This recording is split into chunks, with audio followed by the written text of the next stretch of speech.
Bun găsit la emisiunea Știință și Cunoaștere. Revenim din nou la subiectul foarte fierbinte al schimbărilor climatice, deoarece odată cu noile evenimente legate de activitatea solară, această temă reintră în atenția noastră și a cercetătorilor.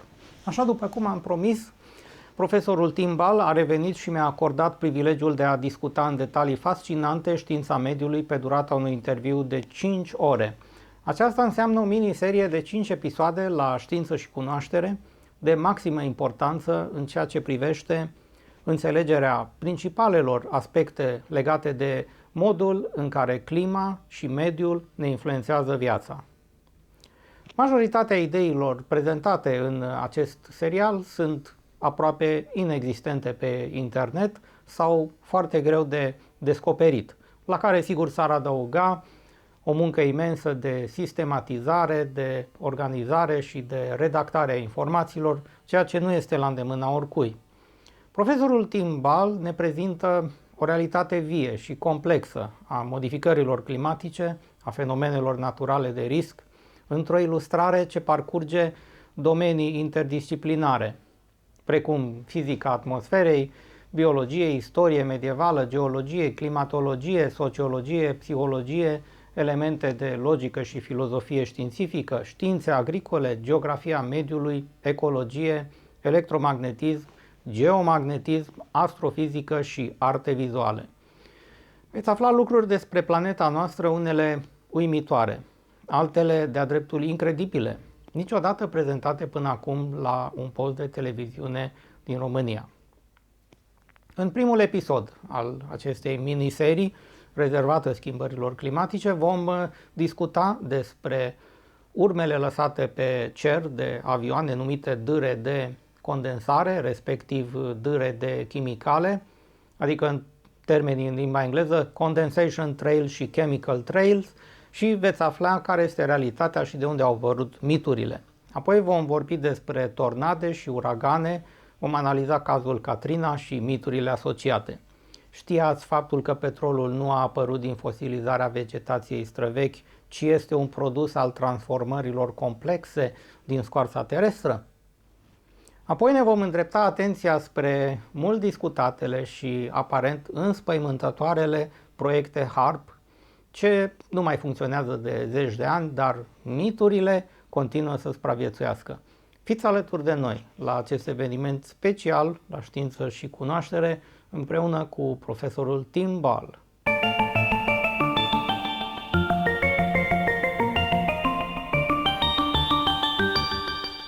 Dear Professor Timbal, welcome to our Science and Knowledge TV program in Romania for part 1 of our second interview. Thank you for the opportunity, Christian. I appreciate it. It is a real pleasure to meet you again. Thank you. And hopefully we can help people understand more about the world and how it works, because if they don't understand, then they can be exploited by politically and other ways. So if you're going to be a citizen of the earth, you need to understand a few things. Yes, that is correct. Last time we discussed about the influence of the sun over the climate and also about the influence of the politicians and bureaucrats over the climate science. You had presented facts from your book, The Deliberate Corruption of Climate Changes. Almost 3/4 of the content of the book had been briefly and abstractly presented in our first 2 hours interview. But there is much more to discuss. And there are a lot of myths regarding weather phenomena.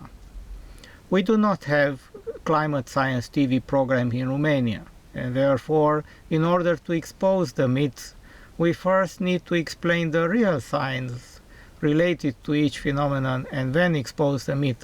Otherwise, many people won't comprehend what are we intending to do. That's exactly right. So we will explain what those myths are, and then also how they're exploited by people for a political agenda.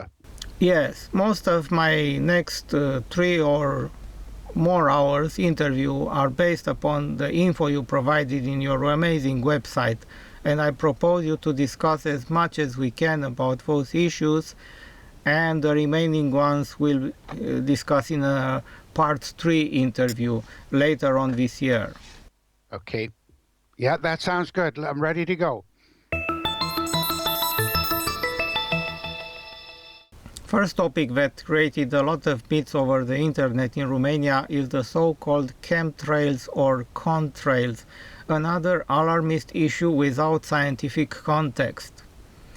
Please tell us what exactly is happening when airplanes are flying.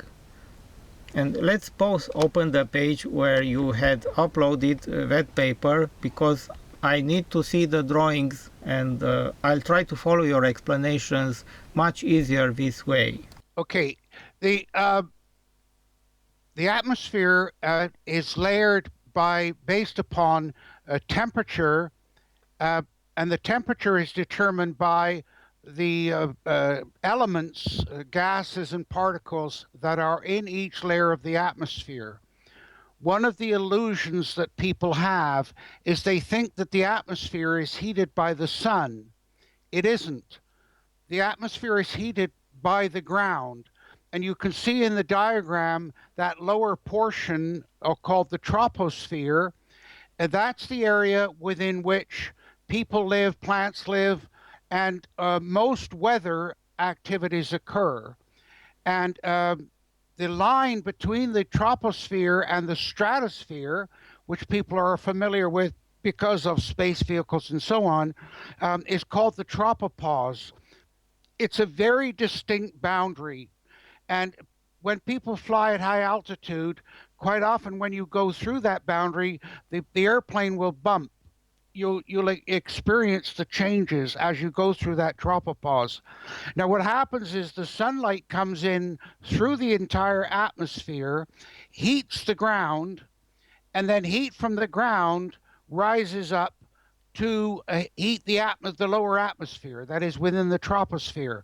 So you notice the line showing temperature that starts at around 15 degrees Celsius on the right-hand side at the bottom, and then it slopes to the left. That is, the temperature decreases as you move away from the surface of the Earth. And it decreases with height very, very quickly. Now, within the troposphere, of course, one of the things that restricts life is oxygen. And oxygen is only found in about the lower 3,500 meters off the troposphere. So the gases in that troposphere are changing as you go up. But the lower atmosphere then is heated by the Earth, not by the sun. And so if you get into a jet and fly up to the tropopause on that diagram, you're going to be experiencing temperatures of minus 40, as you can see, down to minus 60 Celsius at those altitudes. Now, of course, the plane jet engine is taking in air through the front, compressing it, and then, of course, that produces a thrust out the back, which is the jet engine. Out of that back of the jet engine then comes exhaust of compressed air, but one of the things that comes with it is water vapor. Now, water vapor is water in a gaseous form. And so, but the minute it goes out of the jet engine, then it hits that very cold air because it's very hot in the jet engine. It comes out very cold, and condensation occurs very, very rapidly. And if you look through binoculars behind a jet engine up in the atmosphere, you can see that there's a gap between the jet engine and where the contrail or condensation trail, that is where the water vapor is condensing into water, becomes visible. So you see it as a line of like a small cloud across the sky. And of course, the clouds are the same thing. The clouds are simply where the water vapor, that is water as a gas in the atmosphere, has been cooled down to the point where condensation occurs and it changes from a gas into a liquid. It changes into water droplets, which are very, very minute in size. But because in a cloud or in a contrail, there are so many millions of them that they are visible. to give the listeners an idea of the size of a water droplet, you need about 1,000,000 water droplets. That is the drops in a cloud, or in the contrary, you need about 1,000,000 of those to combine to form a single medium-sized raindrop. So what's happening is the aircraft is going up, it's putting out this water vapor at very high temperatures. It's immediately cooled down and condenses and converts into a visible water droplet, which you see as the contrail, or you can see as clouds. So that's what's happening normally. Now, or with an aircraft, one of the things that the chemtrail is very different, because one of the things, in order for the water vapor, that is water as a gas, to condense into water droplets, that is to what we call change phase from a gas to a liquid, it needs a particle. It needs something solid, and that's called a condensation nuclei. And the atmosphere is full of these nuclei, and so even though you can cool the air down, unless the gas can attach itself to a nuclei, it won't form into a water droplet. Now, one of the ways that the listeners would understand that is if you want to increase the amount of rainfall, you drop particles onto the cloud. It's called cloud seeding. And what you're doing is adding these condensation nuclei, because there are not enough to make all the little water droplets get together to form a raindrop. And so as soon as that, or what they're doing with chemtrails, is the American government particularly have been going up and putting out these minute particles, which then cause the water vapor to condense into water droplets. So it becomes visible as a chemtrail. The process, physical process, is exactly the same as the contrail behind a jet engine. And a lot of times, and you can look at my article where you've got all of the photographs of contrails and chemtrails, and unless you really know what you're looking at, you can't distinguish between them. Now, the ironic part about this, Christian, is that the American government started experimenting with chemtrails, that is creating cloud at high altitude in order to block the sunlight, which would then slow down global warming. And the irony of this situation is the people are saying, oh, you've got to stop global warming. You've got to do something about global warming. The government go and do something about it. Oh, you're doing chemtrails. You're playing with the atmosphere. It's weapons of war. It's terrible. Well, the government were trying to respond to the public concern about global warming. Of course, what's ironic about it is it's the government themselves that created the scare about global warming. So it's just chasing one bit of scientific nonsense after another.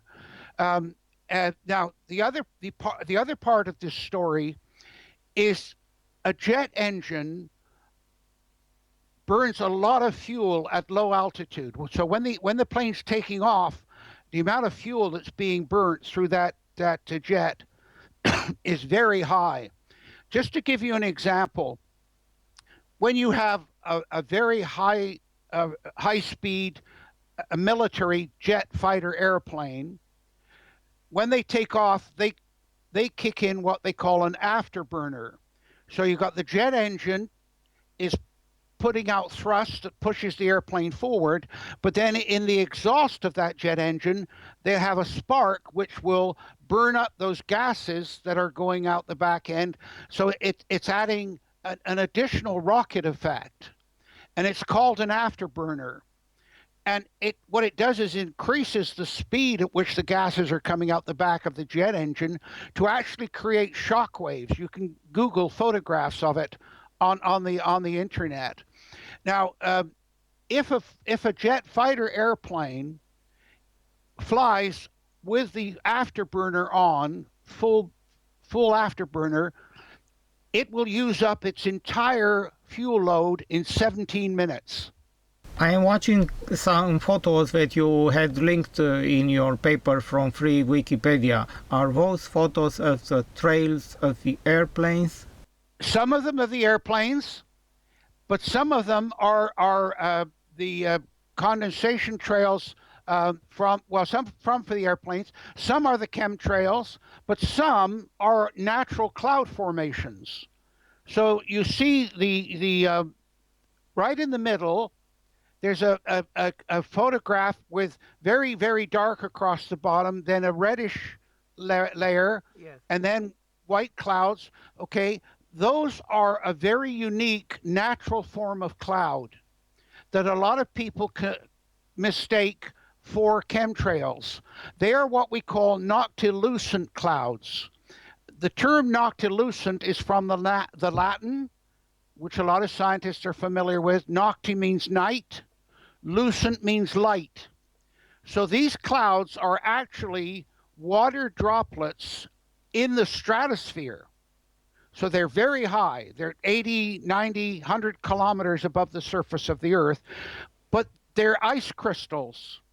So water, of course, exists in three forms. It can be gas, water vapor. It can be liquid, water droplets, or just straight water, or it can be solid, ice or snow.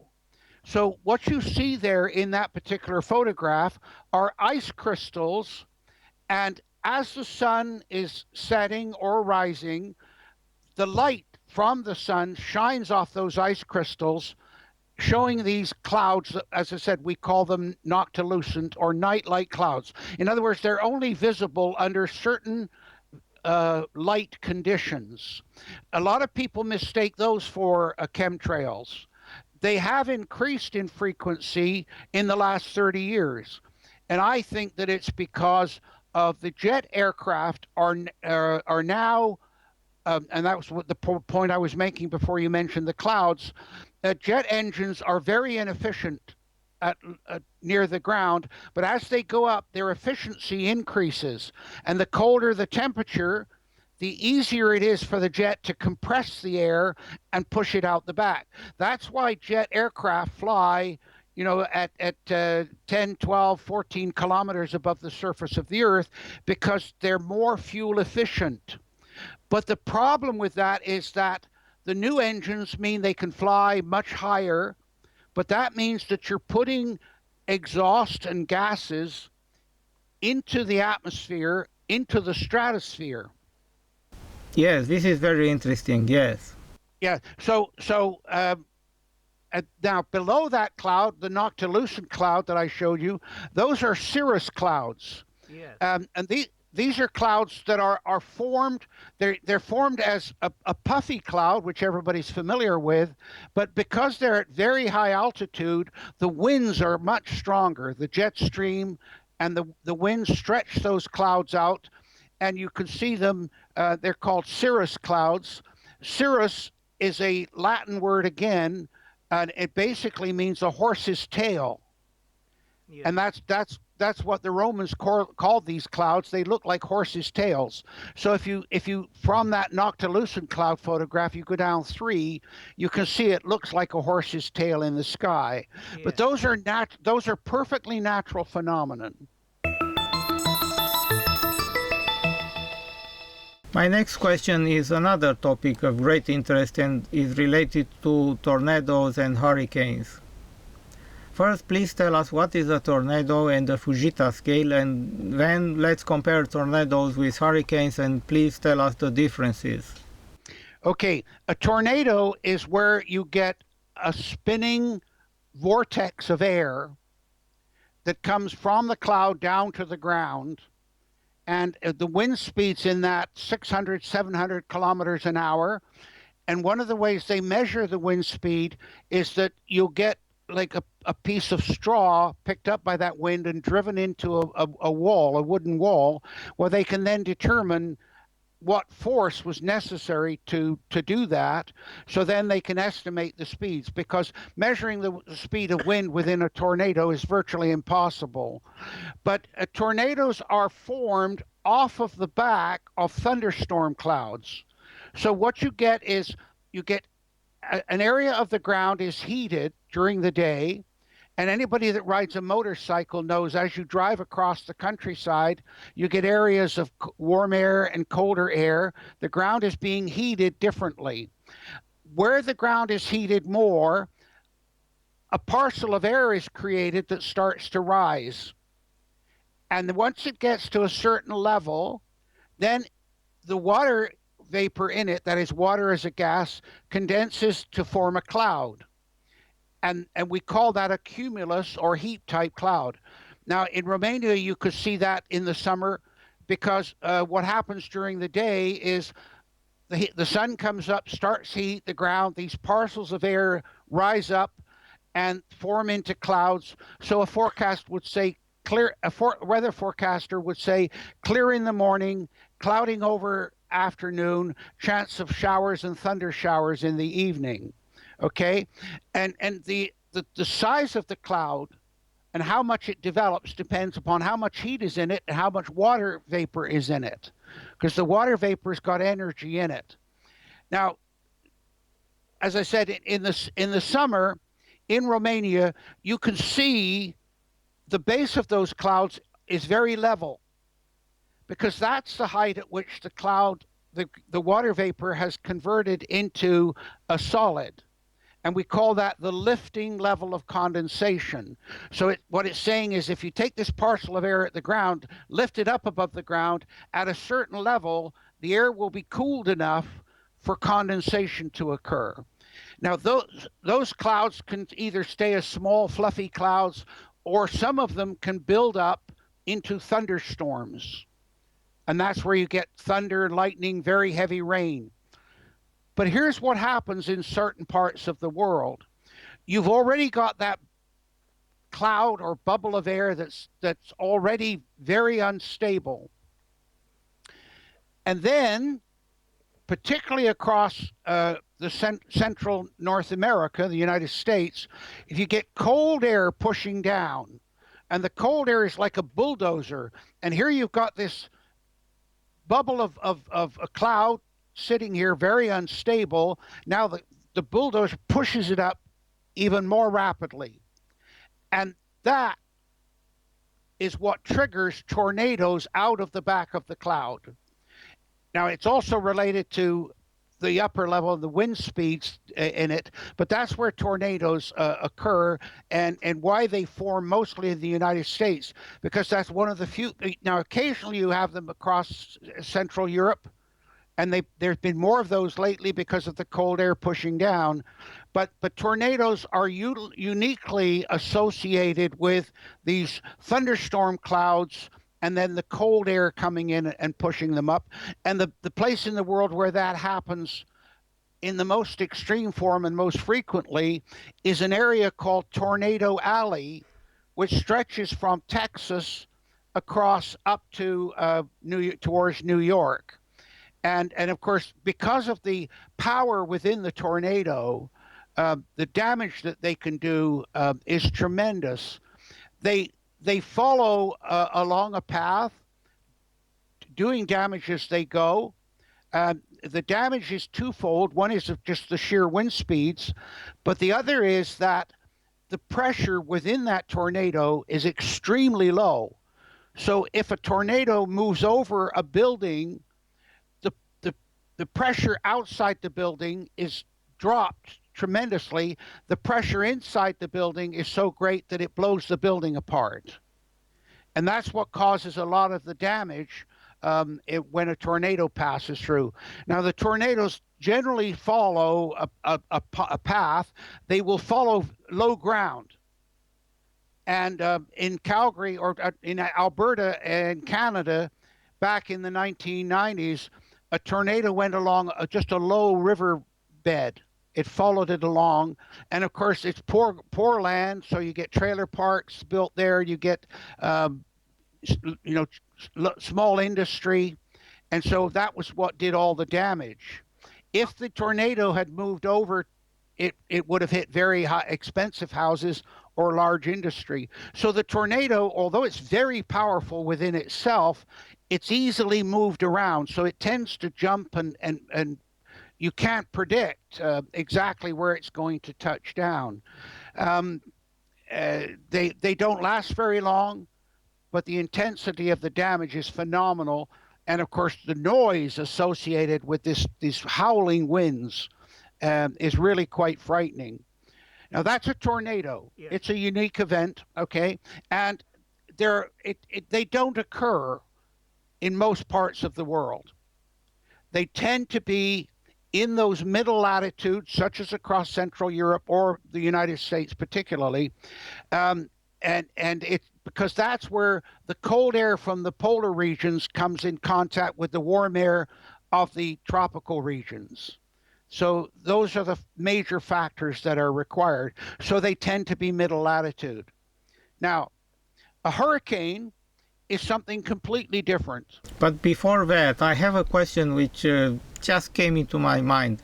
Here in Romania, we had an unprecedented event back in 2005 when we had 9 tornadoes in a short period of time.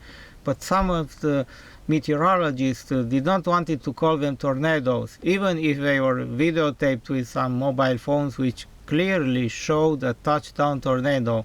They simply called them rotated winds or intensified rotated winds. They said that there had been established that in Romania tornadoes just can't happen. Therefore, we may never had such a phenomena. Okay, yeah, that's political gamesmanship. They're just playing games. Now, one of the things that I will tell you is that even in North America, Canada's rules of the Weather Office are that unless the tornado is seen, it cannot be recorded. All right? Now, one of the reasons for that is that with those storms that I talked about, as they move, they can create very strong winds. Not the spinning winds, but just straight force winds, which we call a blowdown. But the difference, the damage is that if you get a blowdown, that is the very strong winds associated with that, the trees are all knocked down in one direction. With a tornado, they're all over the place because it's a spinning motion. So in some weather areas, weather offices, they will not say that there was a tornado unless somebody actually saw it. We had films taken by mobile phone, and still they do not want to admit that. Well, of course, and that's where they're wrong. Because part of it is, of course, what their experience is.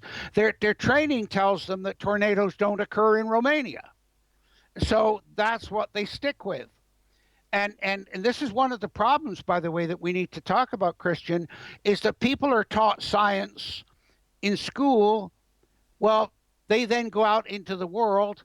The science in the universities is changing, but what they're working with doesn't change, right? I'll give you an example, and this is something we need to talk about. If you talk to geologists today, most of them will tell you that oil is formed from fossil fuels. But there is a new understanding that oil is created where the mantle of the inner earth meets the crust of the earth, and oil is not biotic, it's abiotic. Now, when you say it's biotic, that means it comes from something that was living, like a fossil or organism.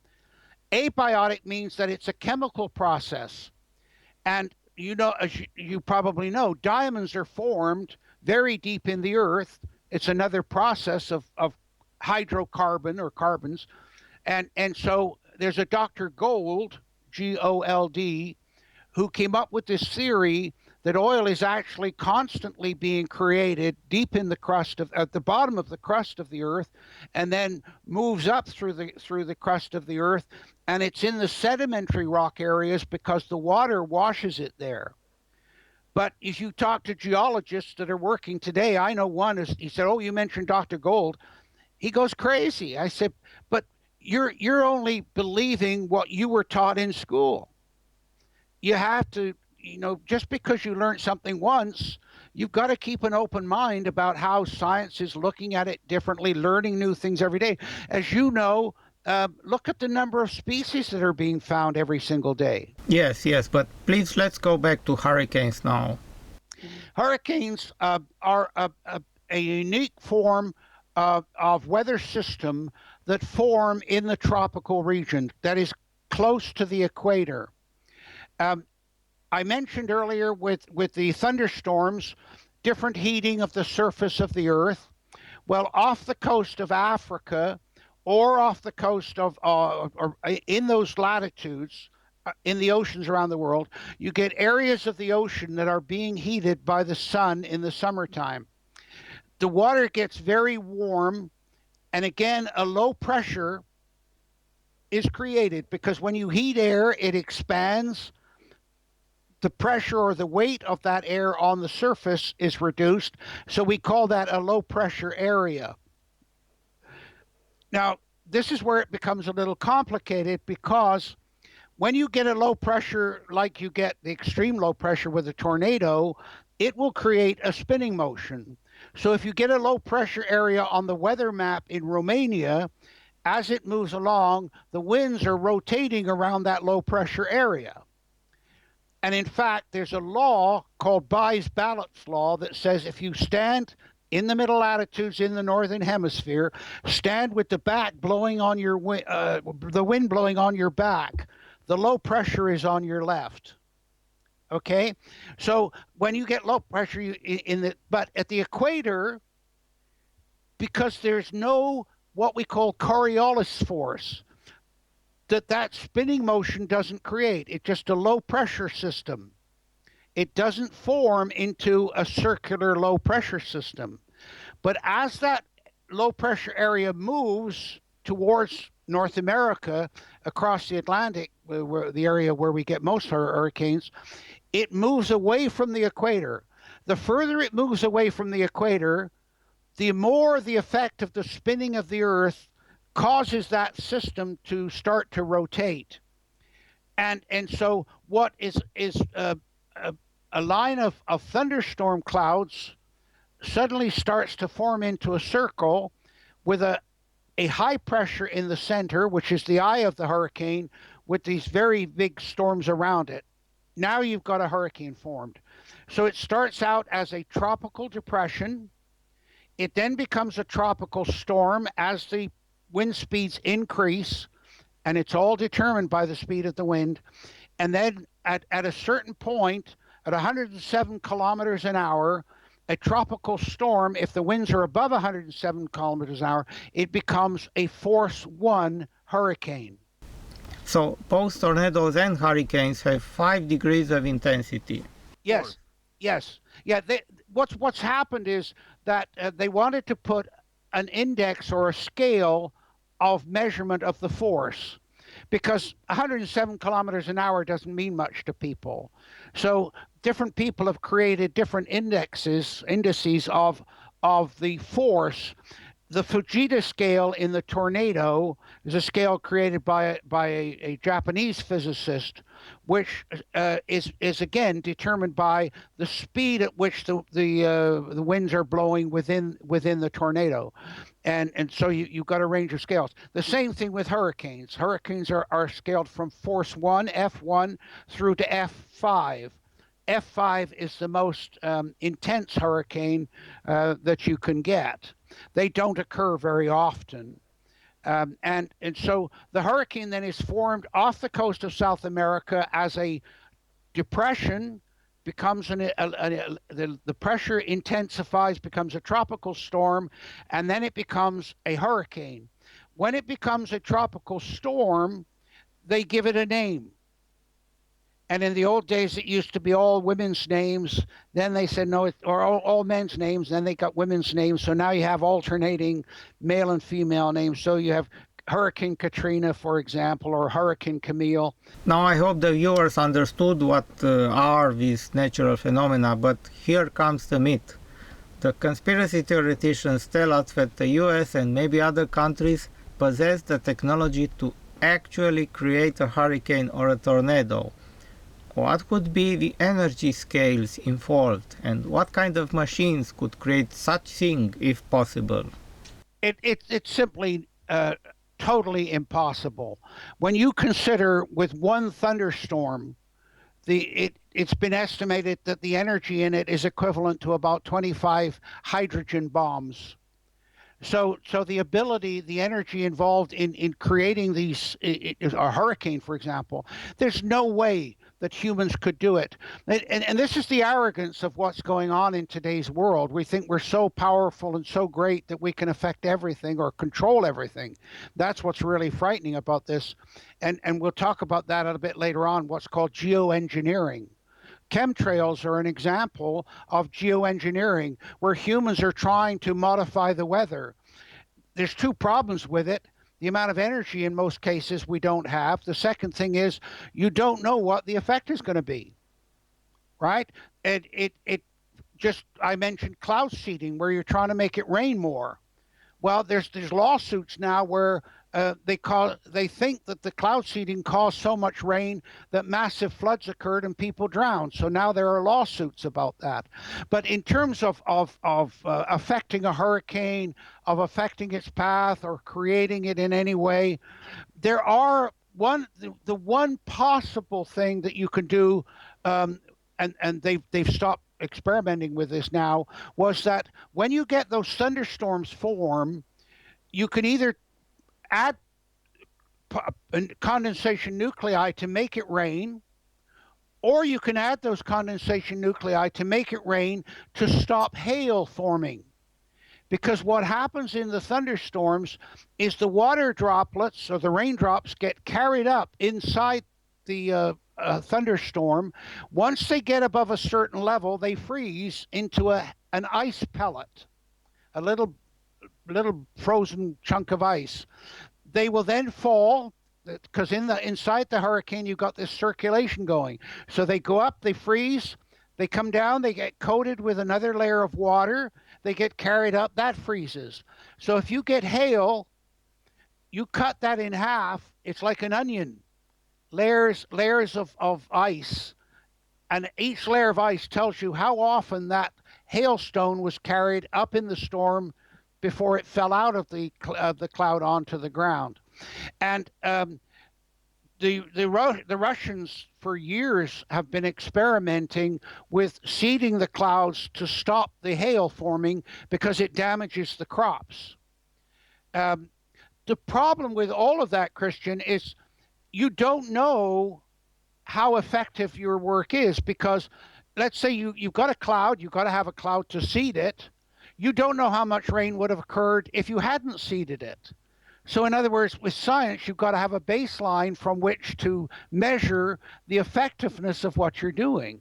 Well, if you don't know what the baseline is, and you say, well, we got this much rain from the cloud, well, you don't know how much there would have been if you hadn't seeded the cloud. So you cannot perform science as we do it experimentally on those things. Most of the world, seeding of clouds, trying to modify clouds of that size, they were pretty well abandoned back in the 80s. I don't know of anywhere where that kind of research is going on now. But the idea that you could create enough energy to affect a hurricane is just really, it's ludicrous. You emailed me some details about Hurricane Katrina. Please tell us more about Hurricane Katrina.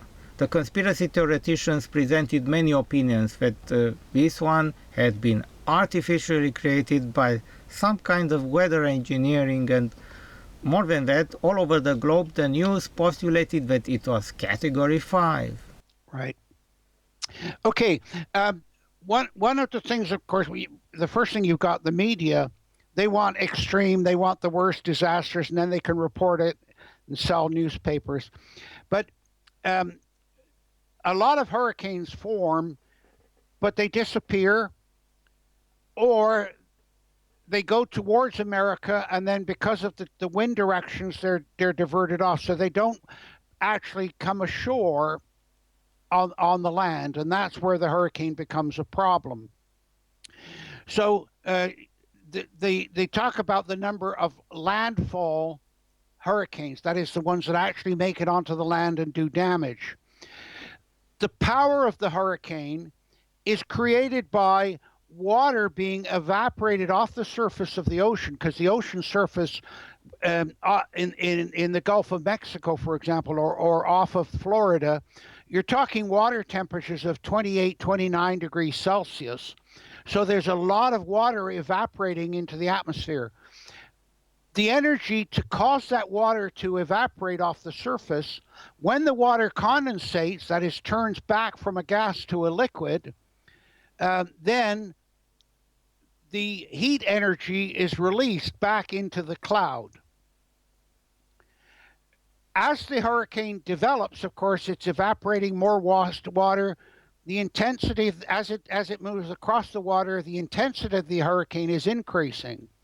Now, one of the things that we'll just jump ahead a bit, because the minute a hurricane hits the land, it's now lost its source of energy, which is the ocean water. All right, and to give you an idea, the estimates are that in a moderate-sized hurricane, you've got about 6 billion liters of water an hour evaporating into the atmosphere. That, of course, is releasing heat into the atmosphere. That's, by the way, you notice in Romania or anywhere in the world, when it rains, the temperature usually goes up. Because in the process of creating the raindrop, it's releasing heat into the atmosphere. Okay? Yeah. And so as soon as the hurricane hits the land, it's now cut off from its source of energy. They don't go very far inland. Maybe 500-600 kilometers at most, because they've now lost their source of energy. As the hurricane is approaching the land, the government send out airplanes at high altitude to fly into the clouds and into the hurricane to measure the wind speed. Now, remember I said to you that the wind speed determines the category of the hurricane. Yeah. So if it's an F1 or an F2. But what they do is they can't measure the wind speed at the surface because there's no weather stations. So they measure it with airplanes at altitude, and then with a computer model, they estimate what that wind speed would be at the surface. So it's just a computer model estimate. With Hurricane Katrina, the media wanted it to be a Force 5, Class 5 hurricane. And at one point, one airplane took one measurement, and the wind speed in that one measurement said, yeah, it's a Force 5 or Class 5 hurricane. And of course, that became the media headline. But as the hurricane approached, got into the Gulf of Mexico, it went across islands like Cuba, that slows it down. It reduces its wind speed. So it dropped down. And by the time it came ashore at New Orleans, it was barely a Class 3 hurricane. But of course, the headlines had already said it was a Class 5. The damage that was done by Katrina was mostly caused by flooding, because along the Mississippi River, they have built dikes and dams. That river floods so easily, and they built dikes to contain the river to stop the flooding. And of course, people had built houses in the city of New Orleans, most of it below sea level, which is fine. But if your dike bursts, your dam bursts, the water floods everywhere very, very quickly. It's the problem that happens in China, where they try to contain the rivers, but once they get out into the low areas, the water floods everywhere and people drown. Their farms are flooded. And what's even worse is, because you've got that dam there now, the water can't get back into the river. So you make the problem even worse. And what happened in New Orleans was the engineers said, look, we've got to strengthen these dams. They're not enough to stand a major hurricane, even a class 3. But the environmentalists said, oh, no, there's a bird here or a fish here. You can't build those dams any higher. They stopped the engineers strengthening the dams. And of course, the dams then gave way very, very quickly and easily. That made the situation worse. And then, of course, you've got the problem, as you know, in every country in the world, governments talk governments, their reaction is always wrong, always too late, always too slow, never enough, and usually makes the situation worse. And that's precisely what happened in New Orleans. So by the time it came ashore, it was a class 3. It wasn't intensified. It had reduced in intensity, and the damage was caused because people were living in a floodplain. And it's called a floodplain because it floods. And you go and look at medieval cities and towns throughout Europe. They didn't build in the floodplain. They built up on the sides of the hills. And okay, the flood's going to occur. We don't build communities there. But now, of course, we think we're so clever we can protect ourselves against nature. But every once in a while, nature reminds us who's in charge. Thank you a lot for this presentation. Now we are going to the next topic. Please tell us about the HARP with 2A project and the other project related to this one, and what really happened back in 1980s, 1990s when they had been started, and what is HARP written with 1A. Okay, HARP with 1A was the High Altitude Research Project. And we've got to go back a little bit because it's fascinating how these things start. And as you know, Christian, and Romanian people know, that once government get into something, it just grows. The original idea, you lose control, the bureaucrats take over. And the High Altitude Research Project came about because of the Cold War. And in a war, your ability to communicate with your troops is absolutely critical. And when you got your submarines, for example, during the First World War, the Germans realized they had submarines out in the Atlantic Ocean. They couldn't communicate with them. How do you communicate with a submarine that's underneath the water, or even if it's on the surface, because of the curvature of the Earth? So this problem of communicating with your military that are now spread out around the world became a real problem. And the Germans developed a process of ultra low or very, very low frequency transmissions, which was so powerful in its energy that it actually went around the curvature of the Earth and could be picked up by the submarines underneath the surface. It's the same way that elephants communicate with very, very deep communication, so low in frequency, humans can't detect it. It's like with dogs, very high frequency with dogs. Our ears can't detect that. The elephants have very low frequency because that transmits over much greater distance. And they can communicate over, several dozens of kilometers. And so the Germans developed this low frequency. After the First World War, of course, the idea disappeared for a while, but then the Second World War started. And the most critical part of the Second World War and the Cold War was what was going on in the submarine warfare. I mean, just to give you an example, right now, China has 70 nuclear submarines. Hardly anybody knows about it, but that's how governments build up their weaponry, their force. The submarine is the most deadly vehicle you can imagine because you can't detect it underwater. They can fire intercontinental ballistic missiles from underwater. So the whole Cold War devolved down to a submarine war. at the end of the Cold War, Russia had 700 submarines. But you have this problem if you've got to be able to communicate with them. So during the Second World War, of course, they went back to these low frequency transmissions. But after the Second World War, the governments got together and said, we're going to ban these very low frequency transmissions because they swamp everything. In other words, if you've got a radio or you've got a television, this low frequency simply swamps it out completely. And so the governments of the world agreed they would not allow these very low frequencies.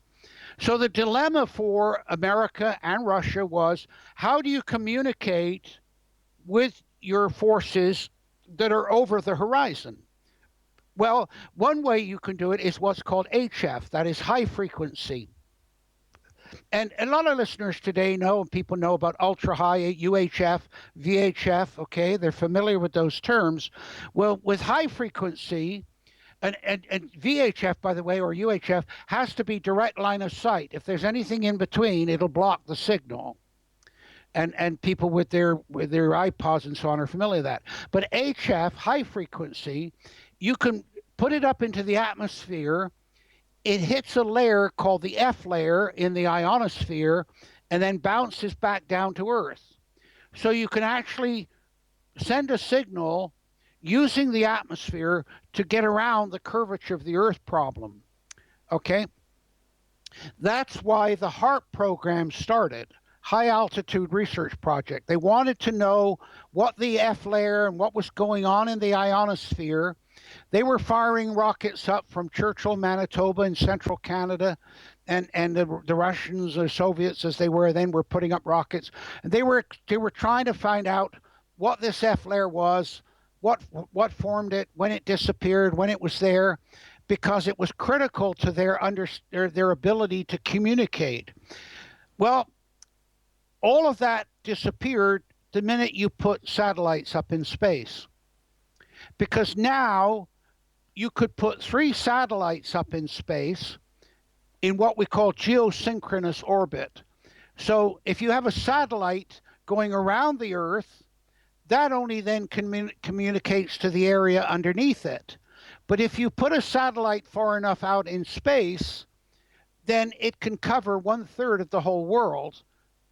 But you can also put it so that it's going around the Earth at the same speed as the Earth is rotating. So it effectively stays over the same part of the Earth all the time. Now, the HARP project, the High Altitude Research Project, I say, was part of that, but it now disappeared because the satellites were covering it. So the Russians had communication satellites, but what happened during the Cold War was the Americans developed killer satellites. That is, they put satellites up that could shoot down other satellites, so that if there was a war, they could knock the Soviet satellites out of the air, destroy them, and therefore stop them being able to communicate with their fleet, their submarine fleet, especially around the world.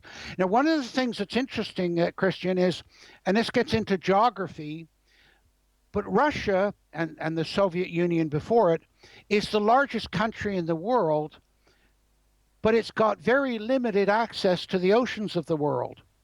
Now, I know all about this because I was doing anti-submarine warfare during the Cold War, and I was involved in the Cuban crisis, which, of course, as you know, was a very critical part of that. And what the Russians did was their submarines came up to the surface, headed to the nearest Russian supply ship, usually fishing fleet, where they could get fuel and get ready for a war. So they abandoned their secret positions in order to be able to have enough supplies in the event of war. Yes, but please let's go back to the next project HARP with 2A because we only have 5 minutes left. Oh, sorry. Okay. Yeah, there's so much. You have to get the background for these stories. The HAA is actually the high frequency active auroral research program. So they put some additional words in there. Now, what's the aurora? Well, that's, the sun's rays hitting the Earth's magnetic field, creating aurora. That affects communication signals as well. You talk to anybody that's amateur radio, and then when there's going to be solar activity, as we had a solar flare recently, it affects all of the communication around the world. And so, of course, this was all part of the same problem of communication. And again, notice that HARP, high frequency. So we're into that again. Active. So we're trying to deal with it in an active, and then it's auroral, so it's magnet, and it's the magnetic structure of the atmosphere research program, and so that it was really a continuation of the single A HARP, okay, and there were but included in that HARRP were all sorts of experiments. The chemtrail was part of that, and again they were also doing things like dropping iron filings, very small particles of iron, on the surface of the Pacific Ocean, because they wanted to change the atmosphere. Because if you have higher iron content, you get more bacteria, plankton in the ocean, which then absorb more CO2. Yes, I agree, but why do we have these myths? Because after 25 years since the project HARP had been abandoned, we only have 6 or 7 photos taken in Alaska where the installation had been built, and we can see the antennas on the ground and some containers and devices. One myth said that all these are just some mind control experiments, and the other myth said this is surely some weather control weapons or engineering. Well, that's the conspiracy side of it. There's no question, as you know, that certain wavelengths of energy can affect your brain, but we're not talking about that here. It's the concern about microwave ovens, for example. You know, the damage they do, or the cell phone effects and so on. But no, what was going on with HARP, both HARPs, was this controlling, altering the atmosphere, mostly for communication purposes. One of the ways, by the way, what happened during the Cold War was when the Russians discovered that the Americans could destroy their communication satellites, the Russians went back to experimenting with that very, very low frequency transmissions. And that was where all of these arguments you're talking about came from, because people in Scandinavia their radio and TV signals were being absolutely swamped by these massive amounts of energy coming from the Soviet Union. It was interpreted, they were trying to affect their brains, or they were trying to affect their weather. No, what they were trying to do was to have reliable, effective forms of communicating with their military around the world. Yes, some attempts to modify the atmosphere to do that, but the kinds of energies involved, as we talked about with creating hurricanes. Now, the difficulty, of course, is it's all done by the military. It's all done in secret. I know there was a military station outside of Whitehorse in the Yukon in Canada. And a friend of mine said, come out with me. We went out driving down the road. Suddenly soldiers come out of the forest on each side with guns and stop us and just said, turn back. Well, that was another of these installations that was dealing with the HARP project. We are on the end of part 1. Let me change the tape and meet you again for part 2. Okay.